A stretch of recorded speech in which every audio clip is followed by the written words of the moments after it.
Hola, buenos días. Yo soy la doctora Galago de Brewer, médico del equipo NutriWhite, y vamos a hablar un poquito hoy de un artículo, porque hemos estado, este artículo surge a raíz de que nosotros hemos estado estudiando un poquito la influencia de las ondas electromagnéticas de alto y bajo espectro o de alta y baja frecuencia, sobre todo con el advenimiento de la red 5G.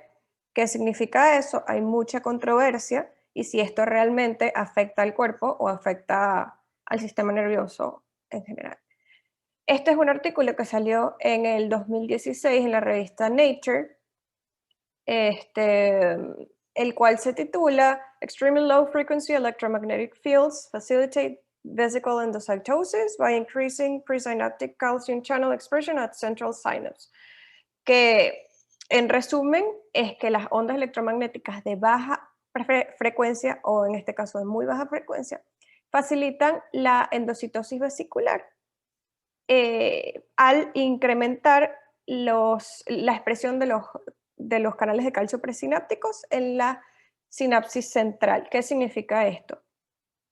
Primero vamos a hablar un poquito del background que utilizaron para hacer este proyecto de ciencias básicas. Ellos utilizaron el background de que hay muchísima evidencia que indica que la exposición a ondas electromagnéticas de bajo grado o extremo bajo grado inducen cambios biológicos in vivo e in vitro. Hay muchos artículos que se han venido desarrollando a lo largo de los últimos 50 años que han visto que hay influencia en la expresión genética, en la proliferación celular y en la reparación tisular, y se ha estudiado en enfermedades como cáncer, en el sistema inmunológico, entre otras cosas. Pero la verdad es que los mecanismos de por qué ocurren estas cosas son muy poco comprendidas. Y a veces incluso conflictúan mucho. Muchos estudios de laboratorio indican que los cambios son a nivel principalmente de la membrana celular y a través de los canales celulares. Ahora, ¿por qué se habla tanto de las neuronas y por qué se habla tanto de que estas ondas electromagnéticas afectan a las redes neuronales? Porque la sinapsis o la transmisión de de sinapsis, pues de corriente eléctrica afecta, es como que la base de la transmisión de impulsos nerviosos a nivel neuronal. Entonces, por eso se implica que esto afecta más a nivel neuronal o más directamente a nivel neuronal. Para nosotros poder entender el experimento que hicieron, tenemos que entender primero eh, cómo se da una sinapsis. ¿Por qué se da una sinapsis? ¿Qué es una sinapsis? Que es simplemente estas vías de comunicación de neurona a neurona. Entonces, esta es la neurona presináptica y esta es la neurona postsináptica. Sinapsis es simplemente esa conexión entre neurona y neurona, ¿ok? Ahora, ¿cómo se da? Y que se da a través de la expresión de neurotransmisores, que dependiendo del tipo de neurotransmisor se va a dar un tipo de conexión sináptica. Ahora, ¿cómo se dan estas sinapsis? Sabemos que se dan a través de action potentials, potenciales de acción, los cuales van viajando de neurona a neurona y, y cuando termina el axón y alcanzan la terminal presináptica, ellos activan esta depolarización, pues, activa que se abran ciertos canales iónicos de calcio que hacen que haya un flujo de calcio del extracelular al intracelular. ¿Qué pasa cuando hay este influjo de calcio? Este calcio triggers, como que activa la liberación de vesículas que están dentro de este cuerpo neuronal y que haya una exocitosis a la región, al synaptic cleft,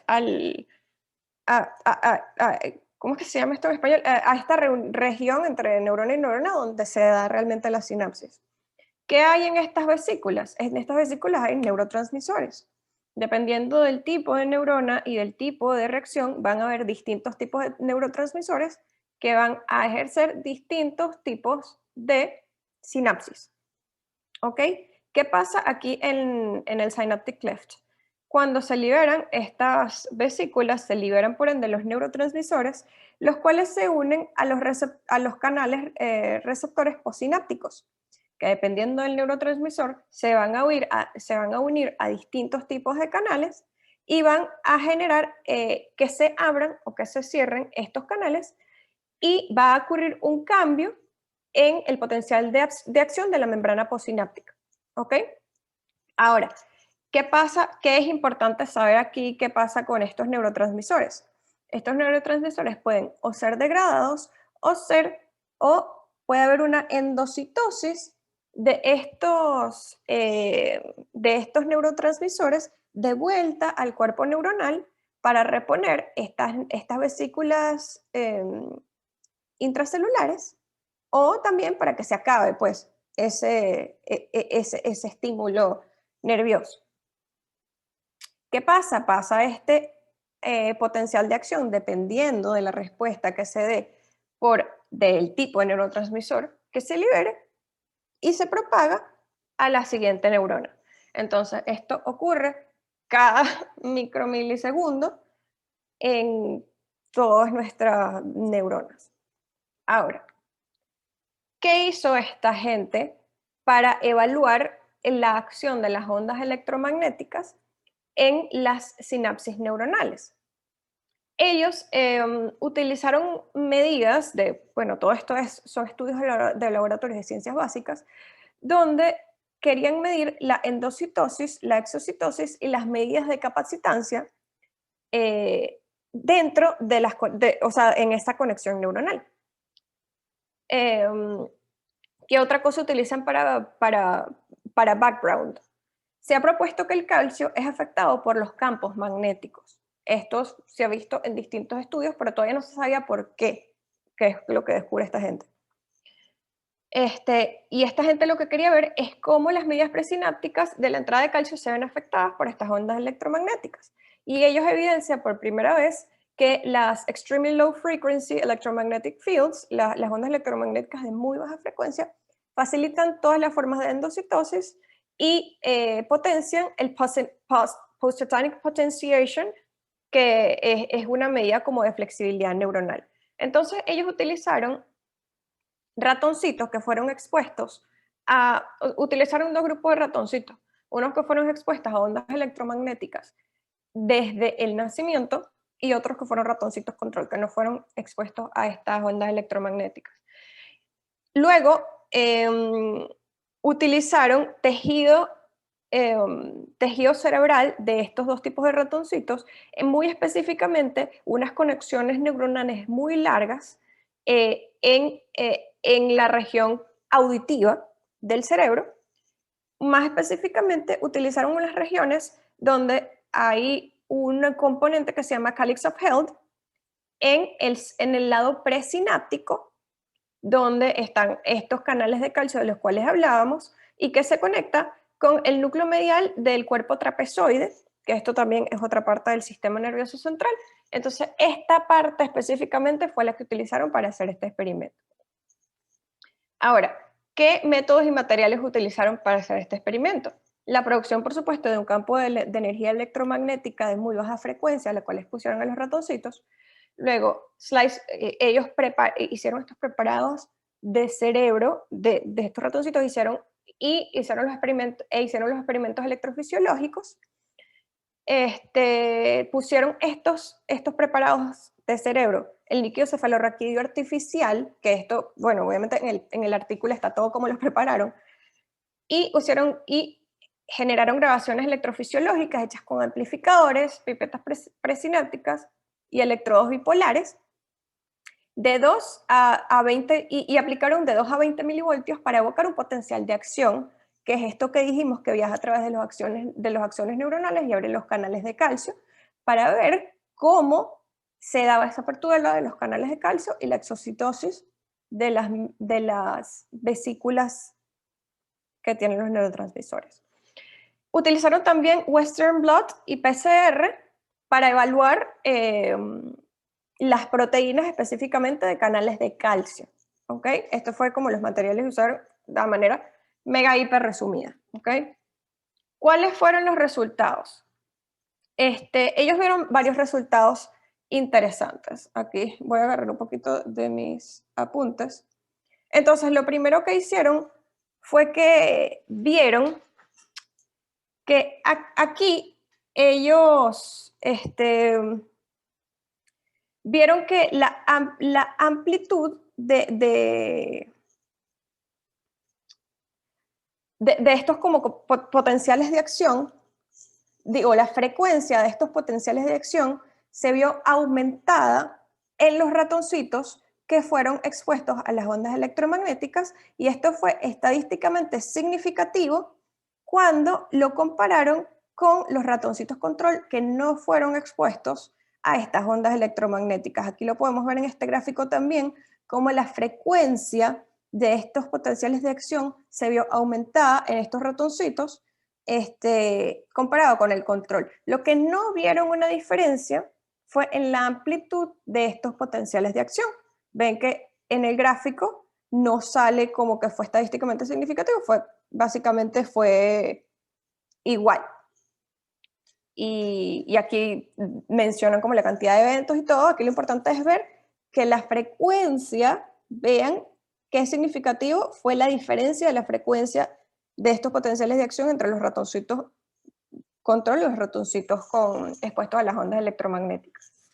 Otra cosa que vieron fue, y que les pareció muy interesante, fue la diferencia que hubo entre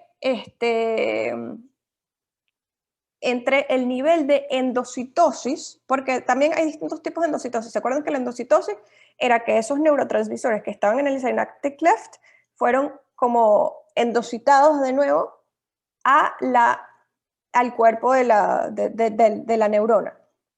¿Qué fue lo que vieron ellos interesante? Que la endocitosis de estos neurotransmisores en los ratoncitos que fueron expuestos a ondas electromagnéticas fue mayor que en los ratoncitos control. Y que también las corrientes de los canales de calcio y la capacitancia de la membrana fue también mayor en los ratoncitos expuestos a ondas electromagnéticas que en los ratoncitos control. Y ellos se preguntaron, o sea, les dio mucha curiosidad y dijeron como que, cónchale, pero ¿qué es lo que está haciendo que estas corrientes de calcio sean mayores y que esta endocitosis sea mayor en los ratoncitos expuestos a ondas electromagnéticas? Probablemmente tiene que ver, o sea, cómo es esto, que la capacitancia de membrana y la corriente de calcio probablemente tiene que ver más bien no con la región postsináptica, sino con la región presináptica. Entonces, ¿qué otra cosa vieron aquí interesante? O sea, de nuevo, la corriente de calcio fue mayor, la capacitancia, aquí está lo que dijimos anteriormente, que la capacitancia de las corrientes de calcio fueron mayor en las ondas electromagnéticas que en el control. La capacitancia de membrana, ve que aquí comparan la capacitancia de membrana con del control con de las ondas electromagnéticas y no están overlapped. La capacitancia es distinta en los que fueron expuestos a las ondas electromagnéticas que el que fue expuesto al normal. Y otra cosa interesante fue el rate al cual fueron como disparados estos potenciales de acción. Si hay más corriente de calcio, que hay más despolarización, ¿eso es lo que quiere decir? Exacto. Ok, o sea, entonces, que se despolarizó más, entró más calcio en la célula y supuestamente se deberían de liberar neurotransmisores de las vesículas, ¿correcto?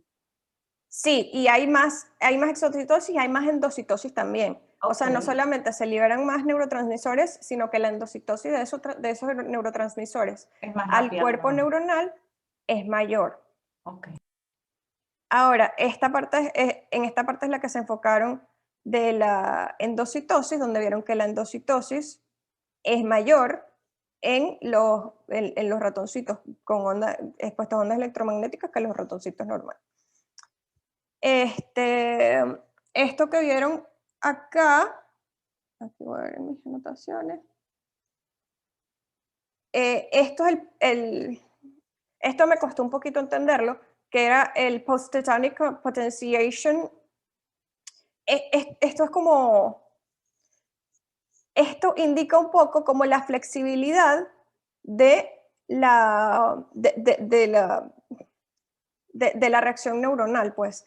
Esto sí me costó un poquito entenderlo y no estoy 100% clara de qué representa, pero sí vieron que la potenciación postsináptica post-tetánica fue estadísticamente significativa mayor en los ratoncitos expuestos a ondas electromagnéticas. Esta parte fue la que a mí me pareció más interesante, que era lo que ellos se estaban preguntando de que, ajá, ¿cómo es que hay esta mayor cantidad de corriente de calcio que estamos viendo en los ratoncitos expuestos a ondas electromagnéticas? Bueno, ellos hicieron este estudio donde vieron que había un aumento en la producción de canales de calcio. Hay aquí en este tipo de neuronas específicamente, hay 3 tipos de canales de calcio, el PQ, el N y el R. Entonces, ¿qué fue interesante? Que cuando ellos hicieron este estudio, vieron una expresión estadísticamente significativa mayor de todos los canales de calcio en general en los ratoncitos expuestos a ondas electromagnéticas que en los controles, más específicamente del tipo PQ y del tipo N. ¿Qué quiere decir esto?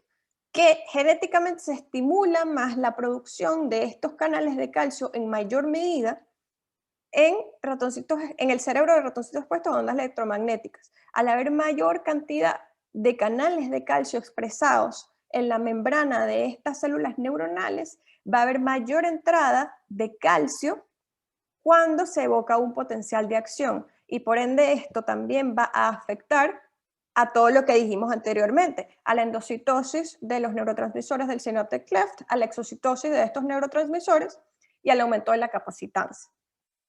¿Ok? ¿Cuáles son las conclusiones de este estudio? Se reporta por primera vez que la exposición a ondas electromagnéticas de extremo a bajo grado afecta críticamente la transmisión sináptica y la plasticidad de las corrientes neuronales. Se aceleran todas las formas de endocitosis de las vesículas y también se potencia la transmisión sináptica aumentando la amplitud del post-tetanic potentiation effect. Y lo más importante es que hay un aumento de la expresión de los canales de calcio en el terminal nervioso presináptico y por ende aumenta el flujo de calcio ante la estimulación de un potencial de acción. Muchas gracias. Estos son algunos pacientes cuando llegan a la consulta. Y bueno. Para ver, qué linda.